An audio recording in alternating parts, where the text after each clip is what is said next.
Em seguida, surgiram generais políticos que exerceram o poder de forma absoluta por vários e vários anos. E aí teve então um período de ditaduras militares. E esse período mostrou que a plebe e o exército se transformaram em forças poderosas. Nesse contexto surgiram os triunviratos. O primeiro triunvirato era caracterizado por Júlio César, Pompeu e Crasso. Eles tinham o apoio do exército e assumiram, portanto, o poder em Roma. E sendo assim, a autoridade do Senado foi reduzida. O que aconteceu? César tirou do jogo o Crasso e o Pompeu, e aí ficou só ele, o César. E aí o César queria legalizar o seu poder e obter a ditadura. Então ele também, depois de obter a ditadura, ele também quis ser rei.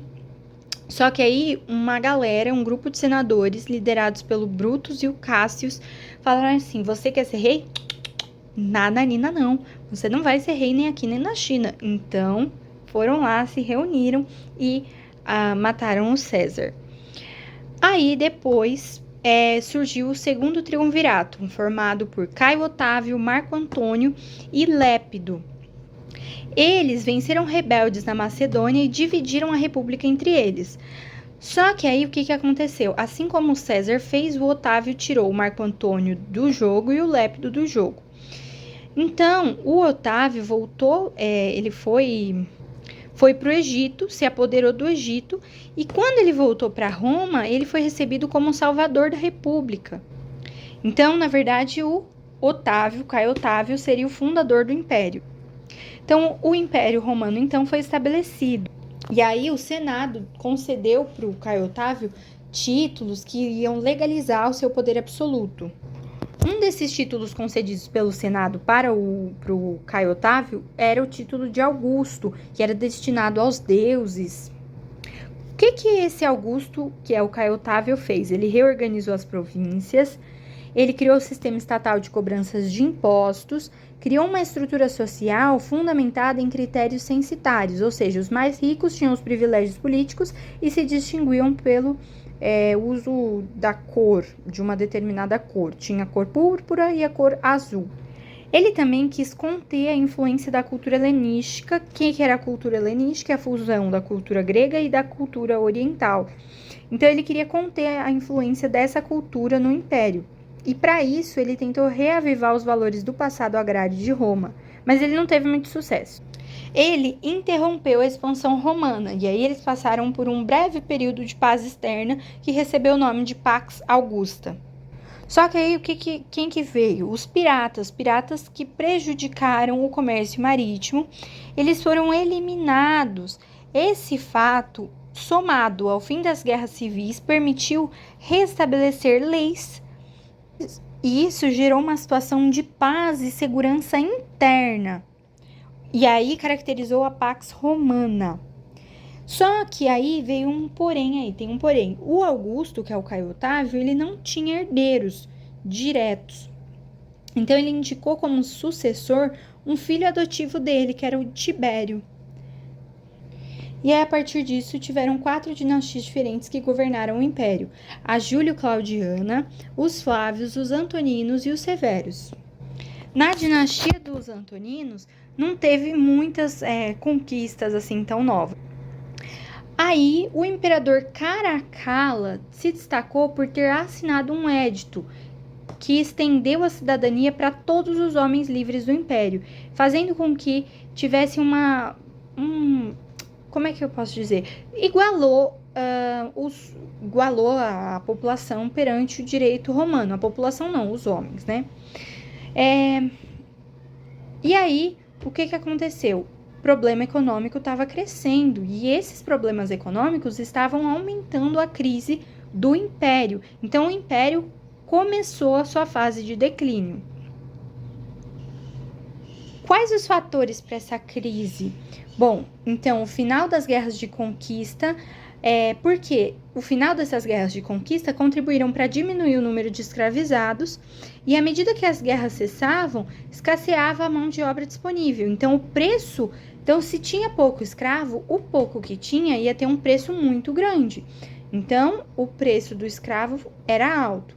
E aí também ocorreu o êxodo urbano, onde a população se concentrava nos campos, em umas vilas.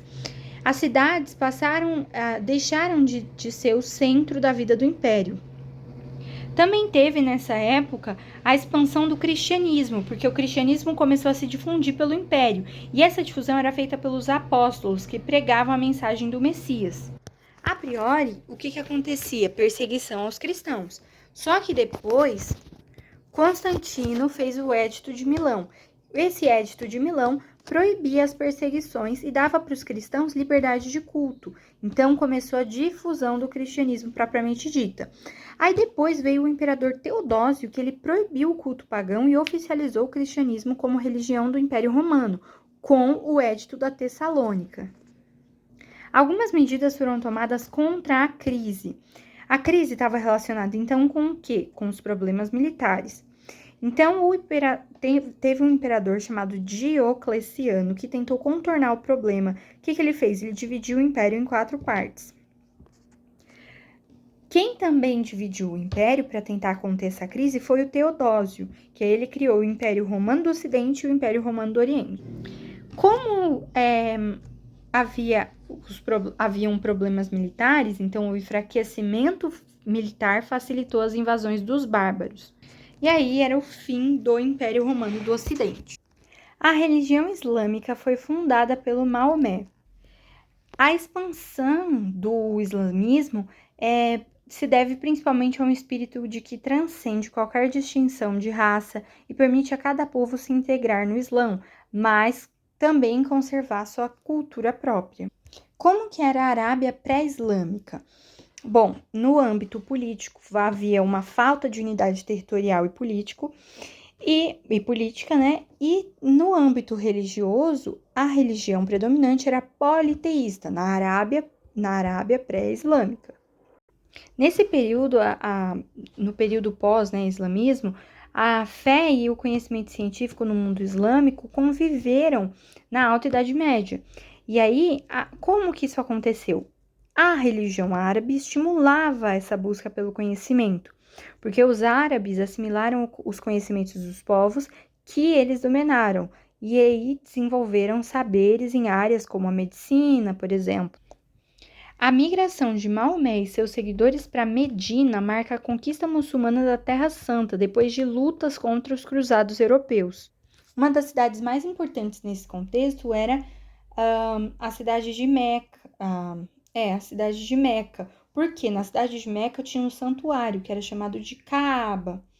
Para quem morava em Meca, estava interessado em quem?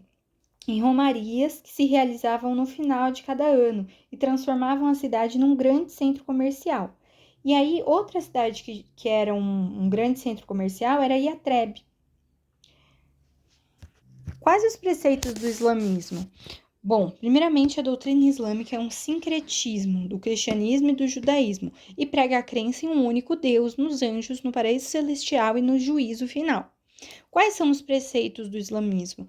Peregrinar a Meca pelo menos uma vez na vida, dar esmolas, jejuar no mês do Ramadã, orar 5 vezes ao dia, voltados em direção a Meca, que é a principal cidade, fazer a Guerra Santa, que representava uma obrigação ocasional.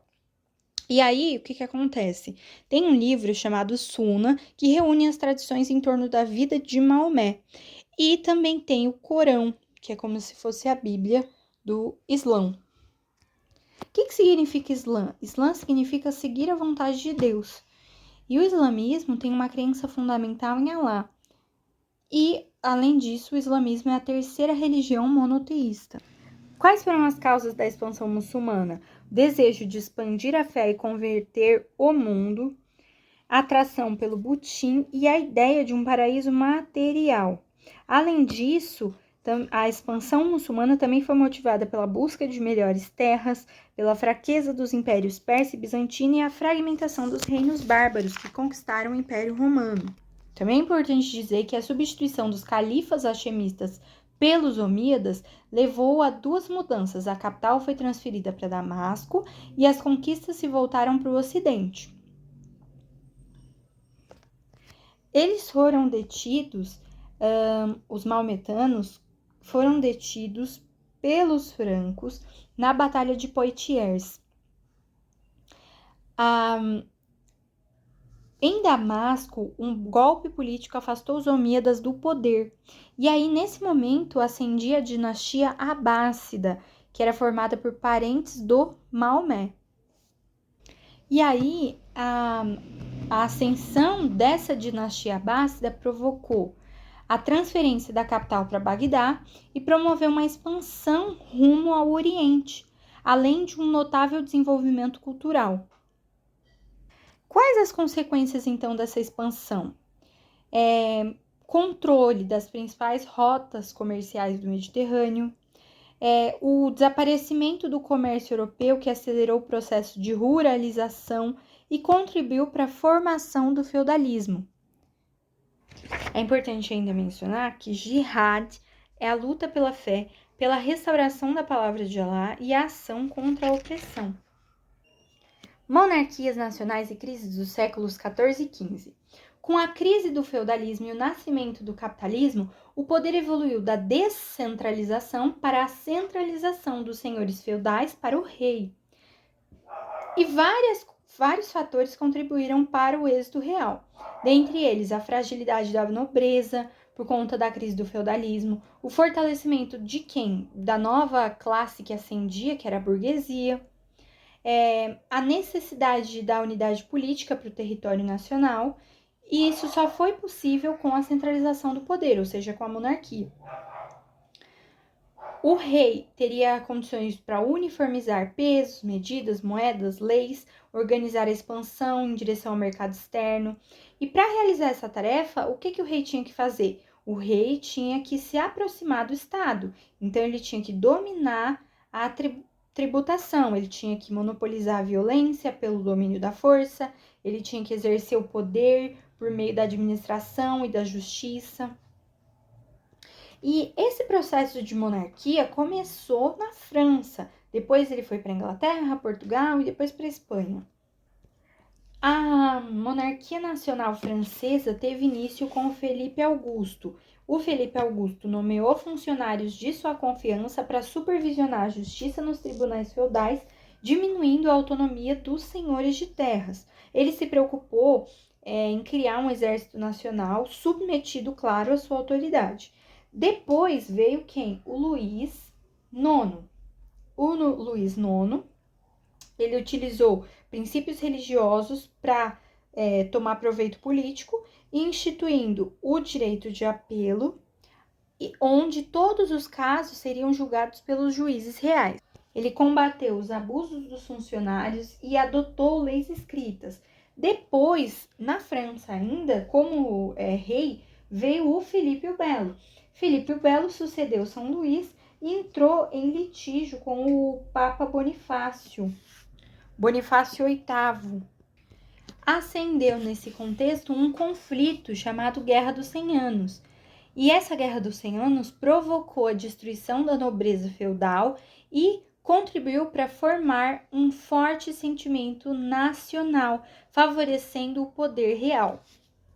Agora, então falamos da monarquia francesa, agora vamos para a monarquia inglesa. A monarquia na Inglaterra começou com Henrique II, que se envolveu nas cruzadas. Aí veio João Sem Terra. João Sem Terra, em 1215, os barões ingleses limitam os poderes do rei por meio da Constituição, a Magna Carta. Então, os barões ingleses impuseram para o João Sem Terra a Magna Carta, que limitava os poderes do João Sem Terra e abortava provisoriamente a centralização. Essa Magna Carta foi a precursora da liberdade individual. Aí, mais para frente, eclodiu um conflito chamado Guerra das Duas Rosas, que envolvia duas famílias, a Lancaster e York. Essas famílias traziam em seus brasões uma rosa. A branca simbolizava os York e a vermelha os Lancaster. Não teve limites essa Guerra das Duas Rosas, varreu a Inglaterra de ponta a ponta. Os campos foram queimados e as cidades foram saqueadas. Qual que venceu? Nenhuma dessas duas. Quem teve sua ascensão foi a dinastia Tudor, por meio do duque Henrique Tudor. Esse Henrique Tudor trazia uma esperança para a burguesia no sentido de acabar com a Guerra de Duas Rosas. Aí esse Henrique Tudor assumiu o trono, se proclamou rei da Inglaterra e a partir daí a dinastia Tudor se tornou responsável por implantar o absolutismo na Inglaterra. Na Península Ibérica, o que aconteceu? A formação de Portugal e Espanha. Essa formação está diretamente ligada à Guerra de Reconquista contra os mouros. Esse processo de guerra de reconquista, mais a uma posição geográfica ímpar, propiciaram o quê? A expansão marítima. Guerras, pestes, fomes generalizadas e rebeliões camponesas atingiram o Velho Mundo e os séculos XIV e XV foram marcados por quê? Pela crise feudal, pelas crises do capitalismo. E aí esse momento ficou conhecido como crise de retração. Então, o momento é marcado por crises do capitalismo, pela crise feudal e também a guerras, pestes, fomes generalizadas e rebeliões camponesas. Então, caracterizam a crise de retração.